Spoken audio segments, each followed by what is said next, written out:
Let's go ahead and get started. I have 9 o'clock. Hello everyone. Good morning. It's good to see everybody on. My name's Shalee Bradley, and I am a part of the Field Crops Focus Group Steering Committee. So just a few housekeeping, few announcements. If you haven't seen already the Pest and Crop newsletter and the Diversified Farming and Food Systems newsletter from this last week, there's some really good and helpful information in there. With that, we'll go ahead and get started with our specialist reports. So, Ms. Darcy Telenko will go first with diseases. Really, I don't have much to update other than if there's crops in the ground and they're having stand issues, that would be the thing to keep an eye on. And then if they run into any other issues, that's what the disease diagnostic lab is for some stand issues. If you see anything in soybeans or those that were planted, in cold weather that might run across some seedling diseases. But right now, pretty quiet. I know we've tried to distribute the Purdue on the farm, those of you that are doing spore traps. So if you have any questions with that, keep us posted. I am going to finally have time to put out a pest and crop update, so we'll share some disease resources. There is really, and I'll share this if I can get to it. There's a really neat new tool now available. We've talked about the Tar Spotter app. It is no longer going to be an app, but there are crop prediction tools now available online through the Crop Protection Network. Let me see if I can share. I will share my screen and also put this in the chat. So here's the link. And I'll kind of share my screen. Yeah, so this is a neat new tool that's come online. I'll probably discuss this more in Pest and Crop this week. But you can go in and you can put, if you use the same site, you can go in and have the same fields saved. So you can kind of see I've put in all the research stations that we are at across the state. And you can fetch the weather and it gives you an update for the weather. So if I look at this past week, we have the tar spot model running. There's also a gray leaf spot model running for the risk of those diseases. Side note on these diseases, though, is it may look high, but we got to make sure we're at the right growth stage. So corn, really, we're going to look more once we're at V10 or beyond for tar spot and gray leaf spot. But it is a neat little tool. You can go and see how the weather is, and it's forecasting out based on the weather forecast, the risk. And so what's pretty cool, go back here and have it load. It may take a minute. If I look at last year's weather conditions, it's going to take a second because I have so many locations. But it'll give us, I can go backwards and see what it looked like last year. And as I look at some of that, it kind of explains where we had outbreaks, around East Central Indiana and Southern Indiana, where the period of the risk for tar spot was a little bit longer versus in northern areas where we didn't have it yet. So let me see if it's slowly fetching, I think, the weather. Also note there is diseases up there for soybean as well. So there's a frog eye leaf spot model running. And then as part of the group in Wisconsin, they also have some things with dry bean, potatoes, carrot, beet, and onions. So just another tool to share with your growers on, using some of these weather forecasting to predict the risk of a disease in a field. I would say just a tool to, make those informed decisions if a fungicide is necessary, especially if we're trying to limit expenses on the farm and not apply fungicides when not needed.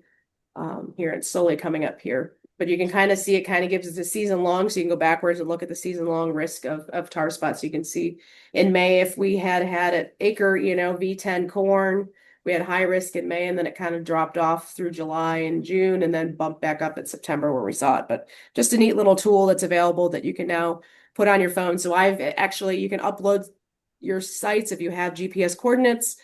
So I have both sets of sites on my phone and in computer to monitor that. So that's just a new tool that just came on live this week.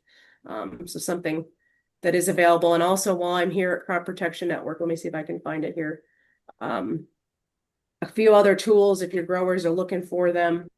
There is a corn fungicide ROI tool that is available. I would say this is probably going to be beneficial as they're looking at budgets on their farms. And what it does is it pools all our national efficacy data from trials that we run on different products. The growers can go in and put whether they have high or low disease severity, their expected yield. So let's just say they want 220 bushels per acre. the commodity price, so they could drop it or raise it depending on what they expect to get. And then right now it pre-populates the fungicide costs, but the growers can actually go in and say, okay, I can get Delaro for $20 an acre. And so what it'll do is you can readjust that, and then it'll run the numbers based on our data and kind of give you the treatment costs, the net benefit per acre, and then the probability if they do spray a fungicide, the break-even scenario of that. So if we look at that, at $20 an acre, you may net benefit of $14 if we're at $5 corn, and do that about 61% of the time based on our data, under a high disease severity situation. So if you switched it and went, okay, disease is low this season, what is my probability of breaking even? It drops, right? It went from 61 to 59%. So that's some of the data that's there, but another tool that growers could play with if they know their costs for some of these fungicide products that we've had some efficacy data. So two new tools that are available this season that I think would be very useful for our growers in monitoring them. And then all the maps are also available on this site and my website as we track diseases. So I'll be pushing those out as we move into season and when we have more crops available. So again, a couple tools there. I'll put those links in the so you can have the direct links to do those. But otherwise, keep me posted if you hear things, if you run into issues with putting up those spore traps, we'll try to help with that. Our team is getting out and trying to get things in the ground as soon as it dries out here.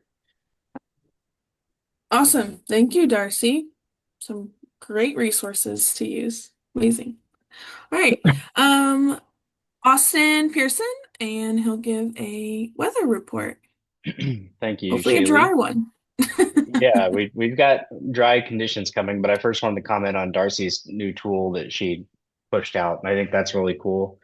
Um, I am always looking for new ag decision support tools for weather related applications. And so I will be pitching that tool pretty much throughout all my talks that I do here this spring and into the winter, this upcoming winter. So very cool to see that. And I will also include it on a dashboard that we'll be putting together as part of a United Soybean Board grant that we're doing. So I'll make sure to link to that tool there as well. Speaking of new tools, we also have a tool that was released this last week within the Midwestern Regional Climate Center's website. So I just dropped that in the chat. We also had an article in the Pest and Crop newsletter. And so what you will be able to see when you go to that tool is a weed emergence scouting tool. And we have the word experimental because we haven't had much time to validate this particular model that we have. But there are county level plots as well as a regional map view. So just real quickly, I wanted to go in and show you the regional map view and show you the estimated first emergence date based on this tool. And so this is for water hemp, the estimated date of first emergence. And so this will pull in data. There is a bit of a lag this morning. It'll update here in a few hours with the most recent information. But if you go over, you see that this is a growing degree day map that will show you the anticipated date in which you will see that first emergence. And so what this does is it takes in the season accumulation growing degree days, base 48, I believe, for the water hemp. You have to double check on that, but we are looking at those different growing degree day thresholds and citing different literature sources that have noted first emergence for water hemp at these particular dates. And we are accounting for the weather forecast with this using the National Data Forecast Center data. And so you can see with that Putnam County here in South Central Indiana, we would have a estimated first emergence date of May 9th for this. And then down in Southern Indiana in Posey County, the first emergence for the water hemp has already occurred. And in addition to this, we have the ability to look at the number of days until first emergence, and then also the estimated peak emergence date. And so the peak emergence date down for Posey County for that water hemp would be May 1st. So another good tool to go out and look at the ability and know when to expect these particular weeds to go through and start emerging in the fields. Now, keep in mind, again, this is experimental and we would love to get your data. So if you're out crop scouting and you're noticing that these are emerging at different times compared to what the tool is showing, please do so and email us and let us know what's happening with that. And so that'll help us adjust the tool accordingly and make improvements with that. I did want to show you quickly what the water hemp county level plot view shows. And so here for you got to see the county, Tippecanoe County. You can go over here and select the county that you want to look at. I just changed it to Clay. And so you can look at the growing degree day accumulations throughout the growing season, start seeing that warm up here. And this is the date in which you would see that first emergence threshold. And that occurred on April or May 3rd from this. And you can also look at the projected forecast for that there as well. So it also projects out estimated days until peak emergence. If it's more than 6 days, it'll say over 6. But did want to just show you all that tool is available, and we are seeking your feedback and data to help with that. Before I turn this back over to Shalee, I'm going to go ahead and share the upcoming forecast for you all. But first, want to talk a bit about where conditions have been in this point in time. So looking at this, temperature departures have been right around normal to slightly above normal, especially in western Indiana. The minimum temperatures have been more warm compared to normal, especially over the last 30 days. So when you look at the growing degree days here in a few maps, you'll start to see that there are certain areas that are above normal compared to others, and it just correlates to where the above normal temperatures had been. One of the biggest stories, though, would be the precipitation. Again, we're starting to dry out. It just seems like we can't break this pattern of getting wet and then beginning to dry out. And so here we are up in northern Indiana. We're starting to see precipitation departures that are more than an inch below normal for this particular time of year, which is helpful, especially when things have been a bit wetter than normal. Allows us to get out and start doing some field work. But some concerns with drought conditions starting to creep back in, and considering the forecast, there may be some additional concerns with that there as well. But southern Indiana is still wet. You can see that there's still anywhere from half an inch to an inch above normal over that 30-day period. And so just something to keep an eye on with that. Here's that modified growing degree day map. You can see that southeastern Indiana is anywhere from 10 to 40 units above normal, whereas the northwestern quadrant of the state is anywhere from 10 to 30 units below normal. So not too terribly off from where we should be. Just some minimal departures that have started to creep in. 7-day average soil temperatures. Wanted to point out that the 2-inch and 4-inch soil temperature depths are above 50 degrees Fahrenheit, and so our 7-day averages, planting conditions, at least temperature-wise, look to be pretty well taken care of there for the temperatures, and will likely continue to move upward as the forecast is conducive for that. And then the 2-inch and 4-inch soil moisture, topsoil again can be. It just depends on where you are and if you got the heavier rains from the wraparound low pressure system precipitation from this weekend. And so really just kind of depends on where you are. But soil moisture conditions do look fairly adequate to some areas a bit above normal from that particular time frame. So could still be dealing with some standing water in spots in north central Indiana and southern Indiana. So just something to consider when we're looking at the ongoing planting conditions. But that U.S. Drought Monitor, the National Drought Authors, really haven't allowed us to pull that abnormally dry status out of north central Indiana. And based on the departures that are starting to accumulate and the forecast, I would expect that we're going to start to see some expansion of abnormally dry conditions up in north central Indiana So your drought reports are going to be ever so more important as we go into the coming weeks. Looking at the 7-day quantitative precipitation forecast, again, that northwestern quadrant of the state, really not seeing a whole lot of precipitation forecast over the next 7 days. Whereas down in southern Indiana, you can get anywhere up to a quarter of an inch. Uh, so really looking at the models, not a very consolidated wide area risk, maybe some few pop-up showers and stuff. And depending on that, we could see some spots that are a bit wet moving forward. But overall, continued drying, something that'll help us with our planting windows here over the coming weeks. 6 to 10 day temperature outlook, we're expected to see elevated chances for above normal temperatures, and greater than 40% chance for a below normal precipitation. And so this is for that May 11th to 15th time frame. And then the 8 to 14 day, very high confidence in above normal temperatures for most of the state. And that's valid through the mid part of May, so May 13th to 19th. And in addition to that, an elevated chance for below normal precipitation. So I'm thinking we could start to see rapid onset of drought conditions, especially if the warm temperatures are there. And if we get windy conditions and abundant sunshine, we can start seeing that topsoil start to dry out as we move into that time period.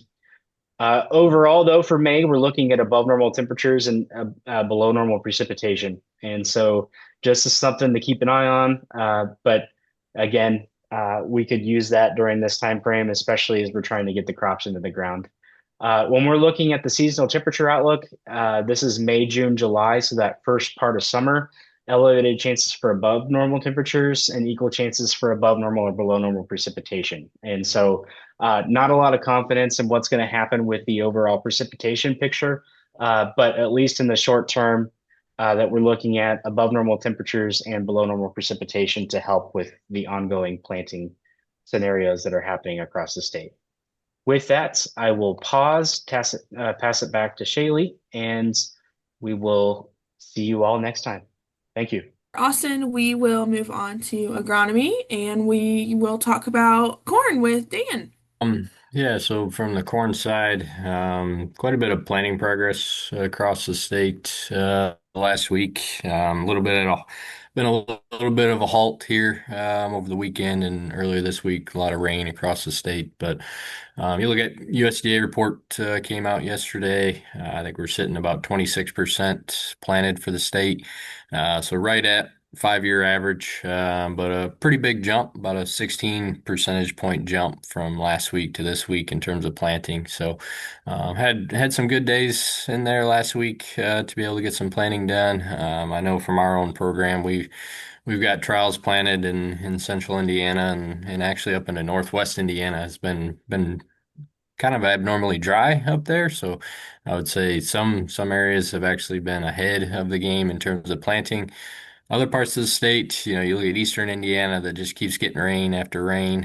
They're kind of in that getting a little bit behind area. So all over the board in terms of where planting progress is, but you look at the whole state and we're right at that 5-year average. So kind of on pace. I expect, you look at the forecast coming up probably the next 10 days. You're going to see a drastic increase in planted acres around the state if that weather holds. So I expect full steam ahead, dam to break here coming up later this week with planting progress. Not too much updates in terms of what's in the ground and what's I haven't had really many major calls of any issues, anything like that. I think a lot of the stuff that's been planted was planted into pretty good conditions, got a little bit of rain on it and is up. And there's stuff from our own trials that are up. So stuff that was planted kind of mid-April to late April. You look at the report, I think we're about 6% merged. So corn's starting to come out of the ground. So that's just, we get into that mode of assessing stands and looking at emergence, looking at, you know, I don't see any indications or calls of, disasters or replants or anything like that. I think anything that's coming up is looked pretty good so far. Emergence has been pretty good. As Austin showed, soil temps have been, above 50 degrees. I expect those to increase as well, which will help with emergence and stuff like that. Big thing to watch for is again, I think I've talked about this the last three times, is just, planting conditions. Anytime when you get later and later in the month of May, and that's when mistakes often get made, especially if we're in wetter conditions. So just being mindful of those, paying attention to those, paying attention to stand establishment, root health, stuff like that this time of year. But time will tell on a lot of that as planting continues. I did want to, I'm going to share my screen here just to provide some updates just from stuff we've been working on and stuff we wanted to share from my program here. So I think you can see that my website here. So this is our program website, the kernel, or if you just look up the link up top here. We've been trying to do a better job of keeping, we've always kind of kept it updated, but trying to do a better job now. I have a PhD student right now that has a lot of interest in updating this and writing articles and stuff like that. So trying to give him an experience to be able to do that. But this is our website. If you haven't seen it before, I think I've shared it in the past. Big things are, our research reports. If you look here right in the center, we did just finish our 2024 research report. So we have the last 3 years. I'll try and share as many trials as we can across the state. So we've found that, a lot of farmers and stakeholders kind of enjoy these research reports. So just kind of quick snapshots of the yield results from a lot of our trials, but this is where you can access the digital reports.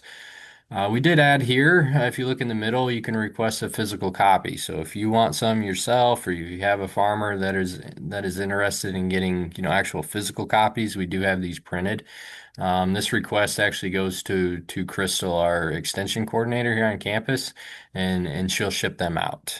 So we've shipped out to quite a few farmers. We've had people request 20. We've had people request, one, two. But did want to let you know that this is available. Feel free to share with farmers. I know a lot of folks are always kind of curious in terms of what we're seeing and what kind of trials we're doing around the state of Indiana and what some of those results are. So did want to share that.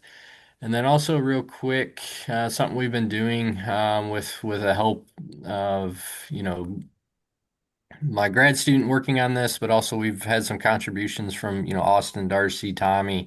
Our own program too is actually having kind of a weekly corn newsletter. So if you click on this, this is new.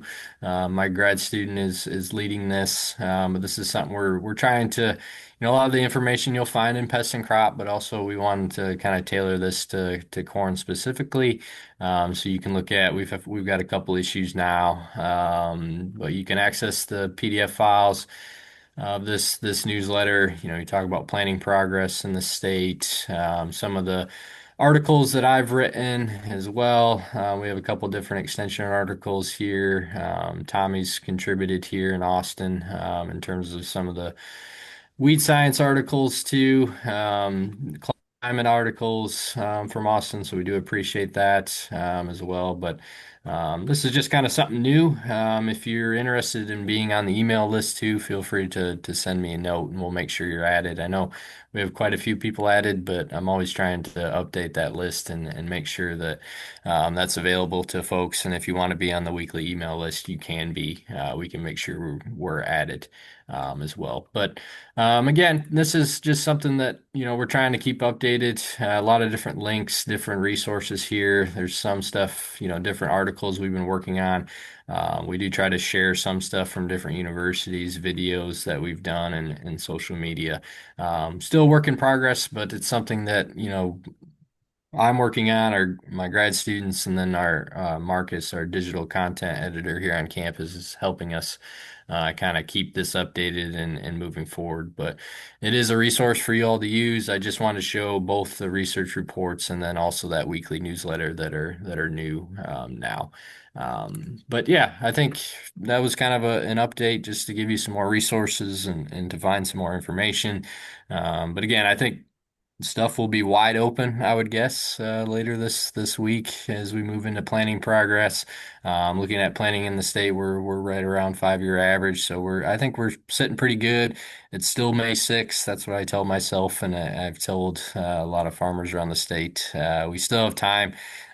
Still have very high yield potential at this point in time. There's no reason to make any adjustments at this point in time. But we'll assess emergence, assess stand, and assess, crop conditions as it starts to come up and as more gets planted around the state, and we'll move from there. So. Thank you, Dan. Lots of good stuff you're working on. Thank you. Okay. Shaun with Howdy, howdy. soybeans. Hello. All right, I'm on the road, so you just hear my sultry voice. You don't see any radio face. So with that, soybeans, we are advancing, doing well. The number I recall is 25% for the state. It's pretty close to the 5-year average. I think we're normally around 20% at this point in the time. It feels like, it should be higher than that. But I think what comes into this picture is how wet the southern portions has been, as Austin's talked about. And with that, there hasn't been nearly as much earlier plantings down there as we typically think of, first half of April. And so when you've got a flip here, you got the Northwest, the West Central that just really has gone like gangbusters. Like, in fact, I got an email yesterday. We do some seed treatments on some field scale trials, and the dealers up here in Northwest Indiana. And so, all right, planting's finishing up, trying to get some billing done. So that gives you a sense and a flavor, if you're not in this area, how fast it has been up in this neck of the woods. With that being said, mid-April plantings we've had out some April 17th soybeans, and we're up, in 12 days, which is crazy fast for this time of the year. And it goes again to the temperatures and the sun. Temperatures are definitely one part of it, but when you have the sun that goes with it to get that radiant heating that warm up the soil, 12 days is very fast. It's not uncommon for a lot of mid-April plantings of soybeans to take 4 weeks, some cases, before they come up. So definitely catching some warmer trends to get that crop out of the ground. For those areas that have had beans planted, again, I'm thinking a lot about the West Central and Northwest, but there are other pockets. I know we've got some of the Southeast and others have planted. I dare say probably even those that are more isolated, be mindful, right? Your soybeans, as they start to emerge, we probably have 2-3% that's emerged by now at the state level. You're going to be the first ones at the buffet table, right? And so these soybeans are going to be the first ones that, if there's some bean leaf beetles in the area, they're going to just attack that first, right? And so maybe we have a little bit more widespread, more fields emerging at the same time in this northwest corner, but other parts that have a few fields here and there. There's probably going to be some feeding. Just be mindful of that. Soybeans can handle a fair amount of defoliation, and Christian Don, I'm sure he'll speak to this.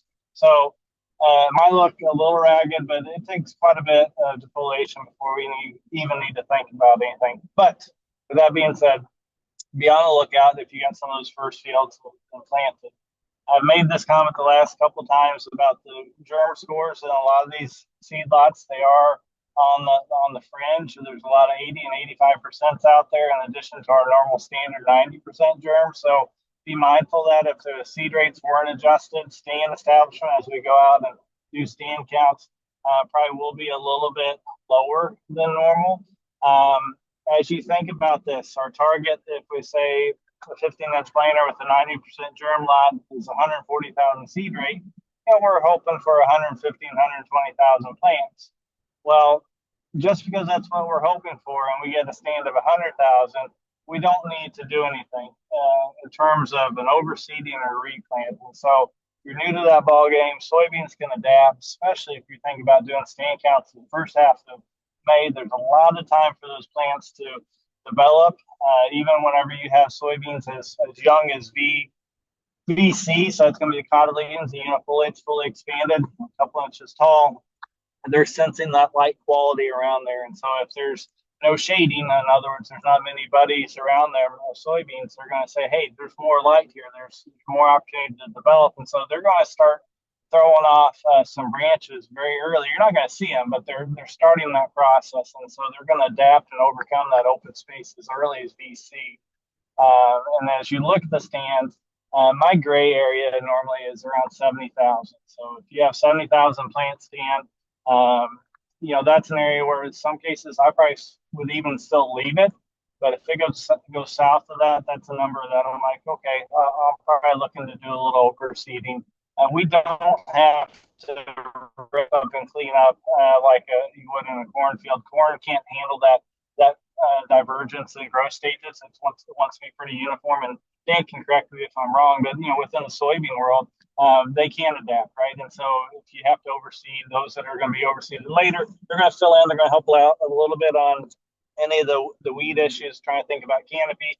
And they'll be a player to the yield, but they're not going to be nearly as much as those first emergers. So again, those are the ones that we want to maintain. The beauty of their planted crop is that it has time for more heat unit accumulation to branch out and get more node development before the photo period, those critical night links switch us into flowering. So those are some things just to be aware of. I don't see anything yet, but knowing that we've had some areas with some decent rains and we got some temperatures that are going along with that, I can see some crusting occurring and some potential emergent issues in addition to any of the first at the buffet table type effect with the bean leaf beetles.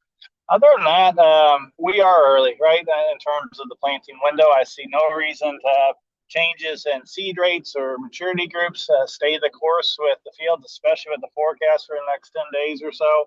I say we pile on and go forward. If we get in this same discussion the first week of June, that's when I think about any potential changes in seed rates and maturity groups. So knock on wood, that doesn't happen. Plant into moisture. We do not need to go down and chase that moisture. So when I say plant in the moisture, if you're in that 1.25 inch, 1.75 inch, that range, I know it doesn't seem like a big range, but for soybeans it is. That's a good spot to be. If you go to 2 inches or deeper, that gets into territory where we are going to have some potential emergence issues because of the way soybeans grow and develop. That hypocotyl is pulling it up. That's going to snap its neck. It's not like corn that has more of that lance or spear that can really just poke through. Corn, you can almost plant as deep as you want and still get it to emerge just a little delayed compared to soybeans that are going to just snap their neck and be dead. So ideally, let's get in around 1.5 inches plus or minus 1/4 inch and go from there. So other than that, I don't have anything else on the table. Holler with any questions. Thank you, Shaun. Marguerite with Hemp. Good morning, everyone. I don't have much to update. We're still waiting to receive seed for our trials and then for the growers that are participating in on-farm trials. But just a little update on how things are looking in Indiana right now. We have 21 growers, it's not a ton, so far registered with Office of the Indiana State Chemist. Again, if people have growers or prospective growers or handlers that need help with the application process, they can reach out to me or directly to the state chemist office to get that done. I'm still receiving calls and emails about individuals that are confused about the process and need some assistance. So happy to help there. And then we have 14 individuals or companies that are working in the handling space, so processing. So not a ton of production. We have 165 acres registered for cannabinoid production, which is actually pretty high considering that market has been pretty small, and prices have been low. And then we have 222 acres registered for grain production, most of that going down to Kentucky to a processor in Carrollton. So if you have growers that are interested in grain production, there is a processor that is actively seeking acreage. And then the USDA hemp report came out a couple weeks ago, summarizing 2024 production. So I'm putting together a summary of that for the Pest and Crop newsletter this week, that'll go over how acreage has changed across the United States over the last couple of years. But we do see a lot more fiber processors coming online. But our closest processor is still Southern Illinois. So a bit of a drive for most people. So hopefully on the next update, we'll have seed in the ground and I can talk a little bit more about that, and about some of the challenges we might be seeing this growing season. But that is all I have for today. Awesome. Thank you so much, Marguerite. Burbrink has a little bit of an update for forages and entomology and all the fun things that's happening with alfalfa. Hi, everybody.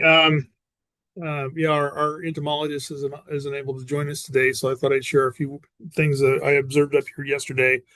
Catherine Jennings and Ashley Adair and I were in alfalfa field up here on the Elkhart LaGrange County line, and we saw a lot of weevil up here. If you look at the Purdue recommendations, Shalee, can I share my screen? If you look at the Purdue recommendations, um, the alfalfa weevil development depends upon the heat units. And right now in the Evansville area, thank you, to Austin, for sending those to me real quick. They're already at 663 heat units down around Evansville, base 48. And if you look at the heat units we've accumulated there, they're saying for our Purdue recommendations, if cutting is going to be delayed more than 5 days, and you've got 75% of the plants showing tip feeding, then it's going to be worthy of spraying. For northern Indiana, Austin sent me the South Bend growing degree days. We're at 284, so we're just shy of 300 at South Bend. And so you're looking at, if there's somewhere around anywhere around 40% or something like that, they recommend reevaluating in 7 to 10 days, or treat immediately with a residual if there's three or more larvae present per stem. I can tell you, every stem out there had two or three on it that we saw yesterday. They were everywhere. And I'll repeat kind of what Christian's been saying the last couple of times he's been on the program. Almost all the insecticides that are out there that people are using these days are these synthetic pyrethroids. They all typically end in the letters THRIN, and they're also labeled. They have a mode of action of group 3. If you look down that list of products, almost all of them that are labeled are group 3s, except for this one Steward there, and then there's a premix down below that's a 28 and a 3. So if they've been using a lot of synthetic pyrethroids over the years, they may want to rotate out and use another product. The pyrethroids are really cheap compared to some of the other products, but you do want to rotate to a different mode of action every so often, because you're just going to build up resistance, just like we saw with Roundup. And so it'd be a good idea to rotate out. But again,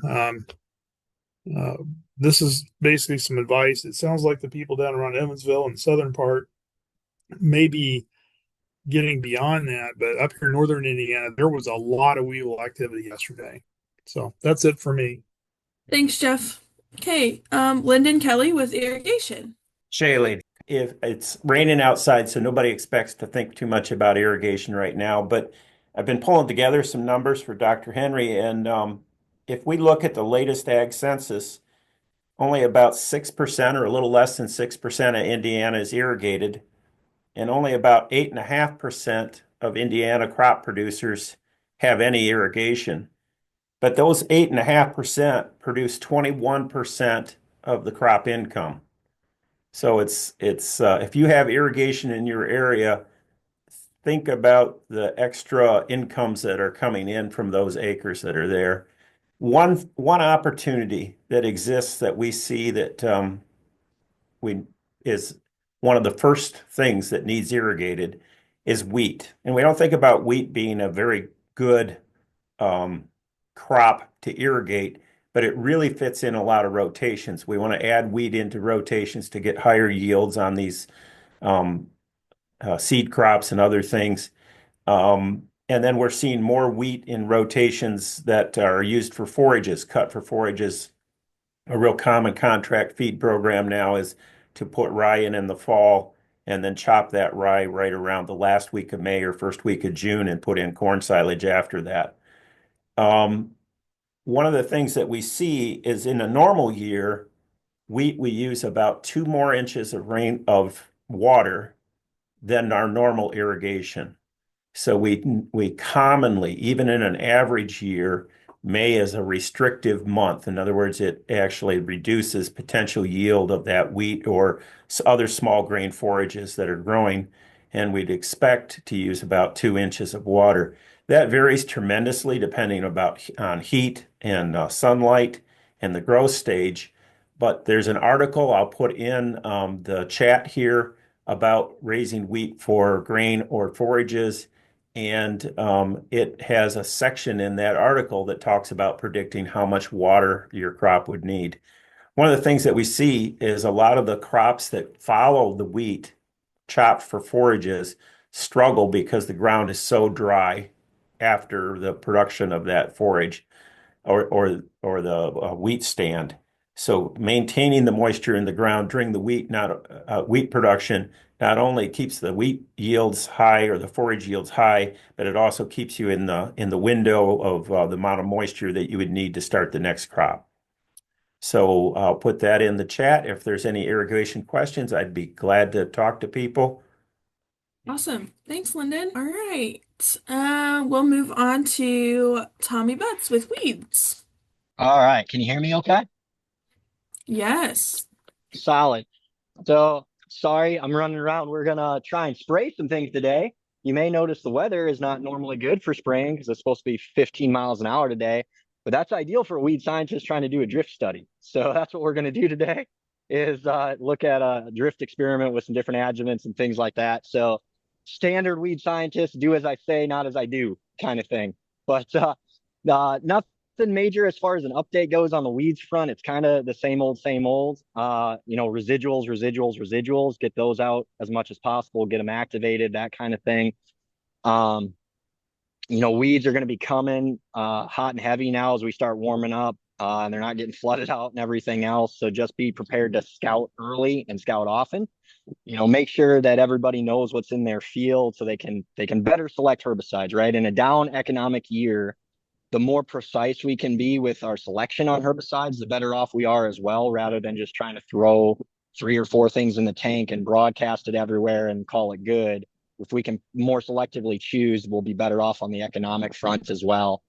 Otherwise, as far as sprayers go and talking to folks, I just mentioned the wind is high today. The wind is kind of ugly a lot of the time right now, which has been rough. I know we were looking at the forecast to try and spray some trials, and we basically have like 1, maybe 2 good days this week to actually spray, that's under 10 miles an hour. So there's probably, if guys are trying to run and gun, there could be some drift complaints. Watch out for folks there. Just try and have them slow down a little bit, use good drift management practices, that kind of thing. Bigger droplet size producing nozzles, using some adjuvants that have drift reduction capabilities, things like that. The more we can reduce some of that potential, the better off we'll be. And then the last thing I think I would mention is I just wanted to reiterate, I think Austin talked about it already. I see he at least shared the link in the chat though, is that West tool that got developed between the climate office and Dr. Bill Johnson. That's a really neat little tool to try and look at kind of the peak emergence windows. Well, first emergence and peak emergence of a couple of our most problematic weeds in Indiana, ragweed and water hemp. And so that can be a really good tool no matter where you're at in the state or across the Midwest for that region to try and figure out, just when do I really, really need to start looking and when do I really need to be concerned that my major flush is coming. It'll give us a much better heads up, I guess, to try and do some of the scouting things. And so the thing I would add on with that is if y'all find that tool useful, or if some of your, clientele find that tool useful, please let us know, right? Please try and document that any way as possible and forward that on to us. That grant has expired, and there's the federal grant situation right now is all up in air. And so the more documentation that we can have to something like that shows its benefits would help us out if we ever try and circle back and expand it in the future, adding more weeds to it or field validating some of the results, things like that. The more that we can have some documentation to say, hey, this tool is really awesome, it's really helpful, that would help us out on the research front as well. So I just wanted to put that plug in for that tool as well.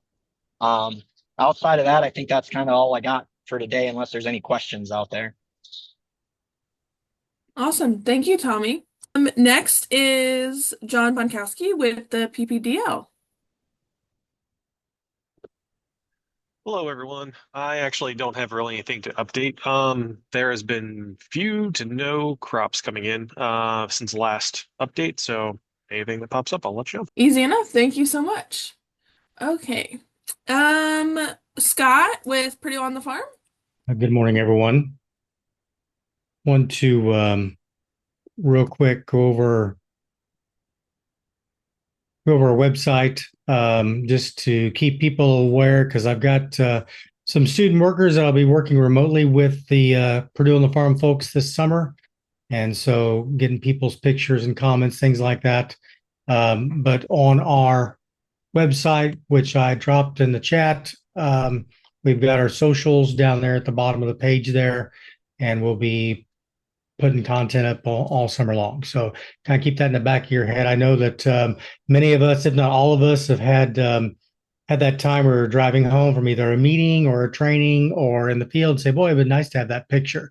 And so this would be the time to kind of reinforce that because if you have some good pictures, even if you're not on the Purdue on the Farm team, if you got something that you want to share with the rest of the state, have someone to go along with that, please consider doing so. So those are our 5 main sites, and like I said, I've got 2 student workers that'll be working remotely with the Purdue on the Farm team this summer on getting that information out. So not only do we have the end of the year information, but also throughout the growing season, like the other states, like the state's agronomists and then Darcy, the plant pathologist, are doing as well. Great. Thanks, Scott. Thank you. Okay. The Office of the State Chemist, Joe Beckovitz, any update? Can you see me? Not a whole lot, but I will say the complaints are starting to come in. And like many of the other contributors that I heard today, some of these budget issues are starting to affect some of the things that we and you as extension educators deal with. In particular, there's a resource out there for the worker protection standard. It's called the Pesticide Education Resources Collaborative. That's, it's the feds giving things long, complicated names, of course. We abbreviate it and we just call it PERC, but it's a website that many people that use or have to comply with the worker protection standard use, and its funding was cut off. And so they ceased all work. Actually, back in April, I think we just got notified about it. I don't know if that at this time, if it's permanent or what other things are going to be affected. But right now, again, some of those budget cuts are affecting some of the things that we deal with. And that's actually a site that we send people to a lot of the time for help with complying with the worker protection standard. So that affects ag dealers a lot. It's going to affect greenhouse growers, nursery. I know this is crops, but we're going to consider crops grown in greenhouses, not just field crops, crops grown at nurseries, sod farms, and it does affect regular row crop farmers, even though most of them don't even know they have to comply with the worker protection standard, but it does affect them. And that's really all I've got unless somebody has questions. Awesome. Thank you, Joe. Awesome. If not, we will go through our area reports. Yeah, Area 1, we've had rain 10 days straight. So that pretty well slams the last 2 weeks. Very little progress, a little additional spraying, things like that. But we are very, very wet and need some drying to get back in the fields. Very good. Thanks, Dave. Okay, Southwest area. All right, this is Valerie Klingerman in Knox County. We had a nice dry spell there for a little bit and a lot of corn got planted. We're seeing a lot of corn emerging. It's a little yellow with these temperature drops, but I'm sure it'll boost out of it here in the next week or so when the temperatures go back up. We've been similar to Dave. We've had rain. I lost count because I've been traveling a lot lately too. So I'm kind of out of the loop a little bit. I just know there's a lot of water standing, and so definitely have had a major pause here in planting. Thanks, Valerie. I'll speak for central area, but I was telling some of you guys that were on early that we have seen some corn and beans emerge here at home in Johnson County. It was a long time coming. I feel like we planted it forever ago, but that's okay.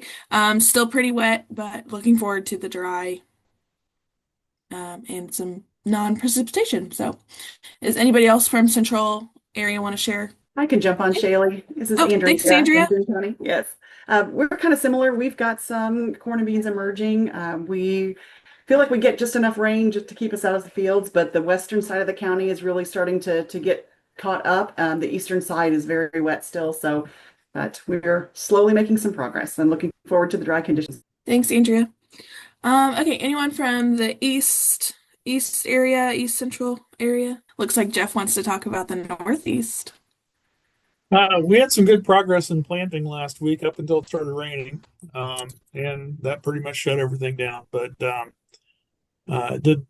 did see some of the stuff emerging finally, like Shalee suggested, that had been sitting there for a while. And I'd say on our sands, which are pretty much in the northern part of our LaGrange County and Elkhart County area, that those are pretty much all planted on the sands. On the southern part of the counties, they're still struggling to get some of the corn planted and the beans planted there. And I already mentioned alfalfa weevil. So, yeah, that's our progress so far. That can conclude our update for the day, and we'll be back May 20th for our next biweekly update. So thanks everyone for being on here.